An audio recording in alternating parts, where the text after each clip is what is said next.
গত 24 ঘন্টা ধরে আমরা বিভিন্ন মাধ্যমে যে ছবি দেখতে পাচ্ছি তাতে করে একটা কথা বলতেই হয়, ধিক্কার। শিক্ষক শিক্ষিকাদের কপালে জুটছে মার, লাথি, আর সেই সমস্ত দৃশ্য উঠে আসছে সোশ্যাল মিডিয়া থেকে শুরু করে টেলিভিশন সব পর্দাতে।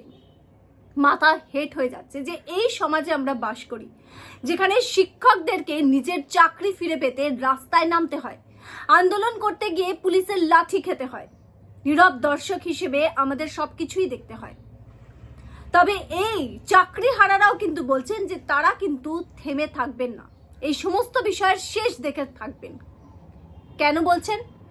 কারণ যখন কারোর পেটে লাথি পড়ে, যখন কোনো ব্যক্তি জানে না যে কালকে আমি আমার পরিবারকে কি খাওয়াবো, নিজে কি খাবো, সেই যন্ত্রণা হয়তো শুধুমাত্র তারাই বুঝবেন, আমরা নয়। আর সেখান থেকে দাঁড়িয়ে এই আন্দোলন আরো তীব্র হচ্ছে। 26,000 শিক্ষক শিক্ষিকাদের চাকরি হারিয়ে এখন পথে তারা। আর এই ঘটনায় রাজনৈতিক যে মহল যেটা বলছে যে এক নিমেষে কিন্তু তৃণমূল কংগ্রেসের সরকার পড়ে যেতে পারে। বিরোধী অর্থাৎ এই মুহূর্তে বিজেপি রয়েছে, সেই আসনে রয়েছে বিরোধী আসনে, এবং সেখান থেকে কিন্তু বিজেপির বড়সড় বিরাট একটা লাভ হতে পারে। কিন্তু রাজনীতির ঊর্ধ্বে গিয়ে একটাই প্রশ্ন, এই চাকরি হারাদের ভবিষ্যৎ কি? তারা কি নিজেদের চাকরি আদৌ ফিরে পাবেন? বড়সড় প্রশ্ন চিহ্ন এখনো পর্যন্ত।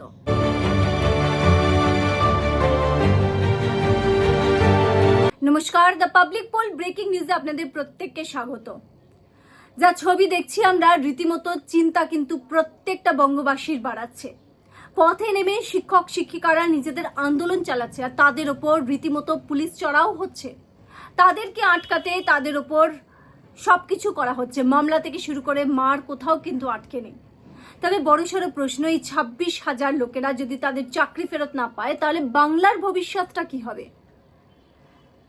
যেভাবে পথে নেমে তাদেরকে তাদের অধিকারের জন্য লড়াই করতে হচ্ছে, বাংলার বিভিন্ন কোণা থেকে কিন্তু তার নিন্দা হচ্ছে, শিক্ষক মহল থেকে নিন্দা হচ্ছে, বিভিন্ন মহল থেকে নিন্দা হচ্ছে যে আজকে বাংলার পরিস্থিতি কোথায় কোথায় গিয়ে দাঁড়িয়েছে পশ্চিমবঙ্গ, যে আজকে শিক্ষক শিক্ষিকাদের পথে নামতে হচ্ছে। শুধু তাই নয়, এখন এই আন্দোলনকারীরা বলছেন যে তাদের ওপর যে চড়াও হয়েছে শুধুমাত্র পুলিশ নয়, পোশাক ছাড়া মানে সাদা পোশাকে বেশ কিছু এমন ব্যক্তি, তারা কারা, তাদের পরিচয় নিয়ে প্রশ্ন তুলছেন। তারা কি তৃণমূল কংগ্রেসের আশ্রিত কোনো গুন্ডা যারা তাদের উপর অত্যাচার চালাচ্ছে? এই প্রশ্নও কিন্তু চাকরি হারাদের মধ্যে থেকে উঠে আসছে।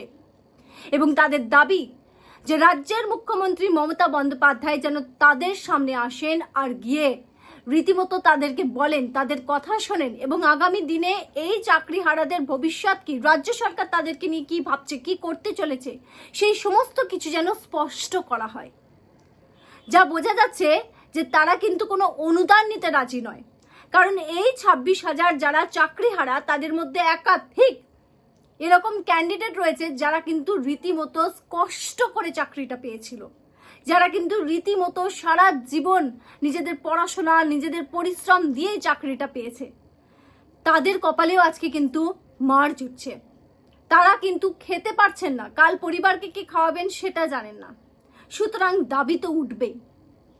এখান থেকেই রাজনৈতিক মহলেও একটা কথা হচ্ছে যে যে ঘটনা এই মুহূর্তে তৃণমূল কংগ্রেস ঘটিয়েছে বা তৃণমূল সরকার ঘটিয়েছে, তাতে করে খুব স্বাভাবিকভাবে তাদের কিন্তু আসন্ন নির্বাচনে কোণঠাসা হওয়ার একটা পরিস্থিতি তৈরি হচ্ছে। এবং এই সমস্ত ঘটনা চাকরি হারারা কিন্তু যে ইস্যু তুলেছে বা যে ইস্যু এটা দেখা যাচ্ছে বাংলায়, তাতে করে কিন্তু বিজেপি মানে রাজ্যের প্রধান বিরোধী দল কিন্তু বড়সড় ভাবে লাভবান হতে পারে, বিরাট বড় লাভ হতে পারে। কিন্তু এ তো গেল পলিটিক্যাল কথা, একজন সরবে আরেকজন আসবে। কিন্তু এই চাকরি হারারা তারা কি করবেন? তাদের যে অবস্থান, তাদের যে পরিস্থিতি এই মুহূর্তে, সেটা হয়তো আমাদের বোঝার অনেক ঊর্ধ্বে। কারণ তারা সত্যিই জানেন না যে তারা কি খাবেন। আর সব থেকে বড় কথা যে এই চাকরি হারাদের মধ্যে যারা যোগ্য প্রার্থী, তারা পরিশ্রম করে মাথা উঁচু করে চাকরি পেয়েছিল, আর তারা কিন্তু অনুদান নিতে অস্বীকার করছে। অনুদান কেন নিয়ে তারা বেঁচে থাকবেন এই প্রশ্ন তুলছে, কারণ তারা বলছে যাদের এই যে অনুদান যদি তারা গ্রহণ করে, তাহলে পরিবারের সামনে, সমাজের সামনে, আত্মীয় স্বজনের সামনে তাদের মাথা হেট হয়ে যাবে। সুতরাং তাদের দাবি একটাই যে OMR এর সিট অর্থাৎ OMR সিট সামনে আসুক এবং রাজ্য সরকার শিক্ষা দপ্তর এই দুটি তালিকা আলাদা করুক, যোগ্য এবং অযোগ্য তালিকা। সেটা কেন হচ্ছে না, সেটা কেন করা সম্ভব হচ্ছে না, এই প্রশ্ন উঠছে এবার। যোগ্য অযোগ্য তালিকা যদি আলাদা না করা হয় তাহলে তো যারা যোগ্য প্রার্থী তাদেরকে সাফার করতে হচ্ছে, সেটা কেন হবে? আর সেটা নিয়েই এই আন্দোলন। এবং যে ছবি আমরা গতকাল দেখলাম যে সব্যসাচী তার কিন্তু সেখানে পৌঁছানো এবং রীতিমতো যে রূপ তিনি ধারণ করেছিলেন চাকরিহারাদের বিরুদ্ধে, সংবাদ মাধ্যমের বিরুদ্ধে, রীতিমতো নিন্দায় স্বরূপ হয়েছে প্রত্যেকটা মহল।